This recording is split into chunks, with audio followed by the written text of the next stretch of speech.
In 2011, the name Katharine Ross appeared unexpectedly in a court document in California. For decades before that, the actress known from The Graduate had kept her private life far from the attention of Hollywood.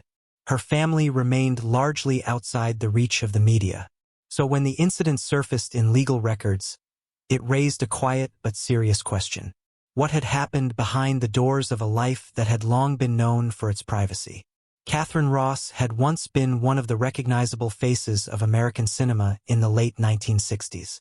Audiences remembered her from The Graduate, from the Western landscape of Butch Cassidy and the Sundance Kid, and later from the unsettling suburb of the Stepford Wives, where everything appeared perfect in a way that slowly became disturbing.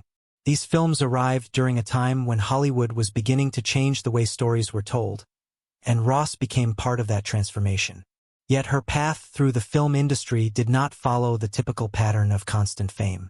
After appearing in several of the most memorable films of the late 1960s and early 1970s, her career slowly moved away from the center of Hollywood.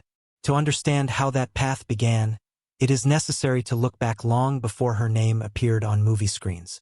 Katharine Juliette Ross was born on January 29, 1940, in Los Angeles, California. Although she entered the world in the center of the American film industry, her childhood unfolded far from movie sets and studio lights. Her father, Dudley Ting Ross, had served in the United States Navy before beginning work with the Associated Press, bringing a practical and disciplined rhythm into family life. Her mother, Catherine Mullen Ross, focused mainly on managing the household. In their home, conversations revolved around school, work, and everyday routines rather than the world of entertainment. Soon after Ross was born, the family moved away from Los Angeles to Walnut Creek in Northern California. There, her childhood took shape in a quiet suburban setting far removed from the pace of the film industry. She attended Las Lomas High School and graduated in 1957. During those years, Ross developed a strong interest in horseback riding. Long rides through fields and ranches in the surrounding area introduced her to the landscapes and traditions of the American West. She also became acquainted with rodeo culture through people involved in that world, and those early experiences later felt familiar when she appeared in Western films. After high school, Ross enrolled at Diablo Valley College. It was there that she first stepped onto a stage during a student production of The King and I. Standing beneath stage lights, speaking dialogue before an audience, and stepping inside the role of another person created an experience unlike anything she had known before. From that moment forward, acting no longer seemed like a distant image on a movie screen. It became something immediate and demanding. Rehearsals soon became a regular part of her routine. Lines had to be memorized, movements coordinated with other actors, and each scene required careful concentration. Small performances before student audiences gradually introduced her to the rhythm of stage life. In the early 1960s, San Francisco had become an energetic cultural center on the American West Coast. Ross moved there and joined the Actors Workshop, a respected theater training organization. Within that environment, she participated in numerous stage productions and slowly became accustomed to the professional discipline of acting.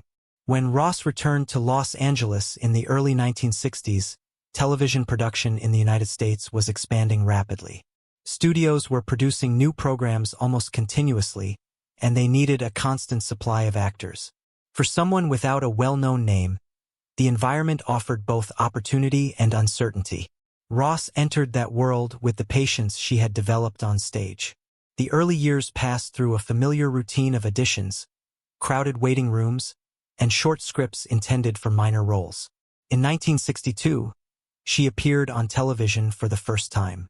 The role was small and brief. Her name at that moment carried little recognition, but stepping onto a television set marked an important step for a young actor. Television production moved much faster than the stage. Scenes had to be completed quickly. Dialogue often had to be learned in a very short time, and any mistake could force the entire crew to begin again. Ross gradually adapted to this demanding pace. Between 1963 and 1965, her name began appearing among the guest actors of several television programs popular with American audiences. She appeared in the Alfred Hitchcock Hour, a series known for psychological suspense stories. These roles suggested that Ross possessed a calm screen presence suited to characters who created tension without dramatic display. During the same period, she also appeared in Western television programs such as The Virginian and Gunsmoke. These productions were often filmed outdoors and required tight shooting schedules. Ross entered these sets as a young actress learning how to function within the large production system of Hollywood.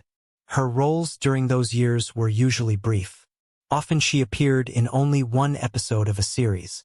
Yet those small appearances offered something more valuable than immediate fame. They allowed her to work with many directors and observe different styles of storytelling.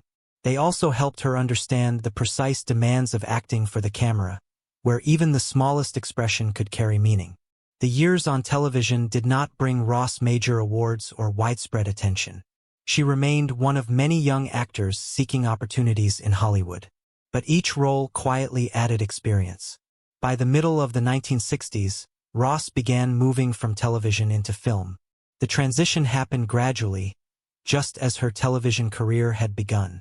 In 1965, she appeared in her first feature film, Shenandoah, a Civil War drama starring James Stewart. Ross played a small supporting role within a large cast. Although her screen time was limited, working on a film set introduced her to a different production environment. Film schedules moved more slowly, and actors often had more time to refine their performances. The following year she appeared in 2 additional films, The Singing Nun and Mr. Budwing. In both projects her roles remained modest, but the repeated presence in film productions indicated that her place in the industry was slowly evolving. Even so, her name still appeared near the bottom of cast lists, and the Hollywood press rarely mentioned her. Behind the scenes, however, a gradual transition was taking place. Ross had entered the world of cinema. That period of quiet progress continued until a new script began circulating among Hollywood production offices. The film required an actress to play the character Elaine Robinson. Ross approached the audition much like many others she had attended before. She read from the script, stood before the camera during a screen test, and waited for the decision of the filmmakers. Nothing about the moment suggested that it would change her career. In 1967, she was cast as Elaine Robinson in The Graduate, directed by Mike Nichols and starring Dustin Hoffman and Anne Bancroft. The film follows Benjamin Braddock, a young man